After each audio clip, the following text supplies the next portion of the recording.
Alright, guys, I am back, and to summarize what I last went over, pretty much learned the differences between environmental Malthusianism, which is blaming population for all issues like food depletion, soil erosion, poverty, etc., uh, saving humanity by removing people instead of the problem of industrial mass production, using overpopulation as a mass distraction and target. Okay. Um, this is different from demography, which still has its racist origins, which states more people is healthier, and by removing people, then mass excess of food, water, and other perishables would go to waste, and supply lines would shorten. Unfortunately, degrowth has been malpractice to humanity instead of towards slowing down program obsolescence, which would also cut down on the amount of expectations of having children to keep up with programmed obsolescence. Okay. Although demographers of the 1960s and 70s generally attacked environmental Malthusianism in professional venues rather than public ones, their critique was open enough among demographers and between demographers and environmental Malthusians as to shine through clearly in the archival record. In 1970, an internal Population Council memorandum described ZPG as a cult paying lip service to ecology rather than lightly based in science and deeply rooted in emotion. They, er, sorry, uh, knew exactly what the council thought of him, telling his ZPG associate Richard Bowers that the Population Council, or at least its biggest wheels, hates my guts. Those of Kinsley Davis, Garrett Hardin, and indeed anyone else who has taken an approach to population control except their go slow and use family planning one, declined to review Ulrich's population resources environment, reasoning that I've been saying such nasty things about Ulrich, and doing so publicly, my friends would never believe I could give him an honest break. The tension between demography and environmental Malthusianism mounted in the early 1970s, coming to a head at the 1974 UN Population Conference. By that time, Moore had passed away and Draper had become U.S. representative to the UN Population Commission. Within the 1974 conference, Draper aimed to bring world leaders together to agree on a world population action or plan of action. Yet the U.S. delegation, led by Draper, could not agree with. Alright, I forgot where I was. Sorry, I had to step aside for a second. Okay, the tension between demography and environmental Malthusianism mounted in the early 1970s, coming to a head at the 1974 UN Population Conference. By that time, Moore had passed away and Draper had become U.S. representative to the UN Population Commission. With the 1974 conference, Draper aimed to bring world leaders together to agree on a world population a plan of action. Yet the U.S. delegation, led by Draper, could not agree with the Population Council, whose demographers served as expert advisors to the UN Population Commission on the goals of the plan. Draper pushed for quantitative birth rates targets for all countries of the world. Instead, the Population Council sought commitments from the world's governments to make contraceptives widely available to those who wanted it, which is omitting it's actually there were people who wanted it in third world and I think they were denied it for some reason.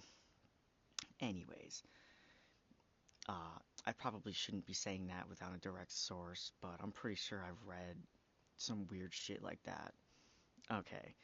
At the time, or at the meeting, however, representatives of non-aligned countries joined with communist and Catholic countries in rejecting both U.S. proposals instead of family planning programs or quantitative population targets.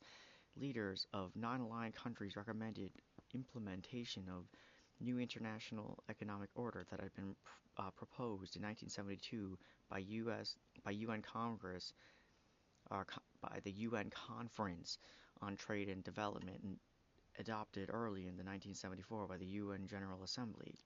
While many of these leaders had accepted family planning assistance from United States aid and such non-governmental organizations as the Population Council and Planned Parenthood, they rejected the idea that family planning or other approaches to population control could alleviate international inequalities, instead demanding more control over the terms of international trade. They laid responsibility for the worsening global environmental crisis on the countries of the global north, as they had done 2 years earlier at the UN Conference on the Human Environmental Environment in Stockholm. Conclusion. Despite the wholesale rejection by most of the world's leaders of the idea that rapid population growth is the primary cause of either poverty or environmental degradation, both population problemizations remained firmly lodged in the American popular policy and scientific imaginaries. In 1992, the Royal Society of London 1992 issued a joint statement laying the blame for the ongoing environmental crisis at the feet of human population growth. Although natural scientists spoke publicly about the effects of population growth on the natural environment, however, they did little empirical research on the topic. Having established that human activities drove ecosystem decline, they simply assumed that fewer people would mean few of these deleterious activities. In the last 2 decades of the 20th century, critique of environmental Malthusianism came primarily from the anti-racist feminist Committee on Women, Population, and the Environment, which promotes reproductive and environmental justice and mounts scientific challenges to claims that population growth promotes environmental degradation or prevents economic development. US-based demographers began to venture into environmental research only in the 1990s. Some were young scholars who had grown up in the age of popular concern for the world's ecosystems. Others took inspiration from a request for applications issued by the National Institute of Health in 1994, which sought to promote research that would specify the reciprocal relationship between population dynamics and the environment at the micro level. Demographers soon found, however, that the obvious publication venue for this research, population and environment, the only scholarly journal purporting to focus on the relationship between human population and the natural environment, had become a safe haven for eco-fascism and white nationalism, rather than rather than an organ for responsible scholarly research in either demography or the environmental sciences.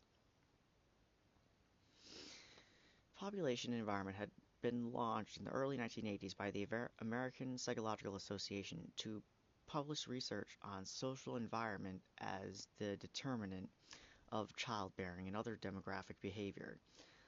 The journal broke its ties with the APA and shifted its focus to the natural environment toward the end of the decade, when Virginia Abernethy, described by Southern Poverty Law Center as pushing repugnant race-based politics from behind an academic veneer, took over as editor.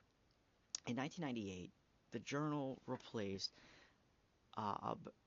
Abernethy with psychologist Kevin MacDonald, who the SPLC described as the neo-Nazi movement favorite academics. Of the neo-Nazi movement's favorite. Okay. During Abernethy's editorship, The journal focused on immigration, taking a nativist stance and pointed immigration to the United States as a key driver of ecosystem degradation.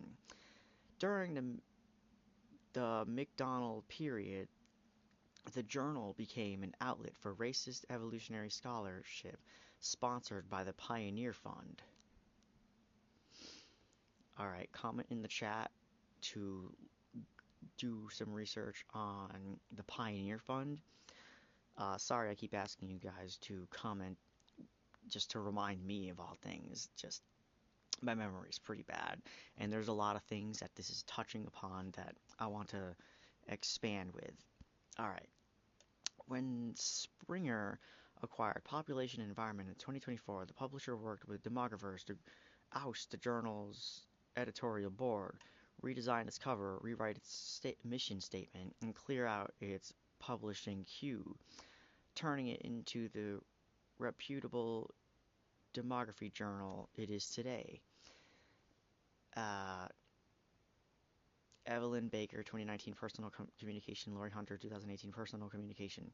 Since then, its editors have fostered the development of high-quality research that explores reciprocal links between environmental and demographic processes. Although such research continues to demonstrate that the relationship between population growth and environmental degradation is much more complicated than natural scientists tend to assume, and although scientists have repeatedly failed to identify a direct relationship between population growth and greenhouse gas emissions, environmental Malthusianism is currently enjoying a resurgence.